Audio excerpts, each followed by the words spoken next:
European residence card, my New York City driver's license, my ATM card. They had all of it. They wanted no money. So of course, I broke them off with a little something just to show my appreciation. But that right there in a nutshell for me is, it kind of sums up the majority of the experience that I have with people in Ghana outside. Amen. But I have to stop there one more time. I'm a hustle, baby. I just want to know. It ain't where I'm about to go. Let me ask you this question, Cordy. On a scale, 150, 50, 60, whatever the case may be, what percentage would you place on either one of these scenarios? Scenario one, what he places, which is where you come back 2 days later and a small smiling child gives you back your things that fell into the gutter. Or part two, that everything that that you have of value in this world has been stolen, transferred. You have open lines of credit. Everything has been taken from you. Or in option three, nobody's going in that gutter. We ain't about that life, and it's just there.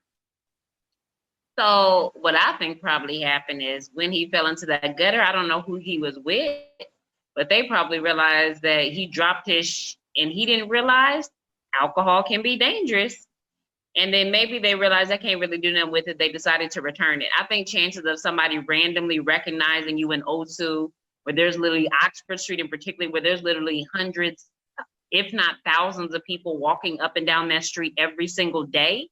I think that that's actually a small percentage. I think this dude was probably hustled. He just didn't realize it. And I say this because I remember my first time in Ghana, I came with a white girl named Teresa.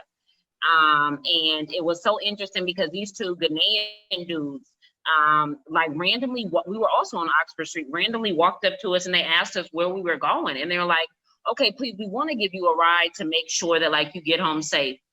At that point, we didn't think anything of it.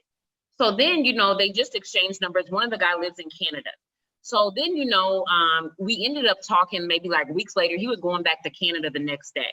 And he was like, do you know why we asked to give you guys a ride home? He was like, no, he was like, because you probably didn't realize it, but there was a guy following you from one corner to the other. And we had sat and watched this guy stalking you guys down. So sometimes when you're out having a good time, you don't realize things. Oxford Street is the home of scandals.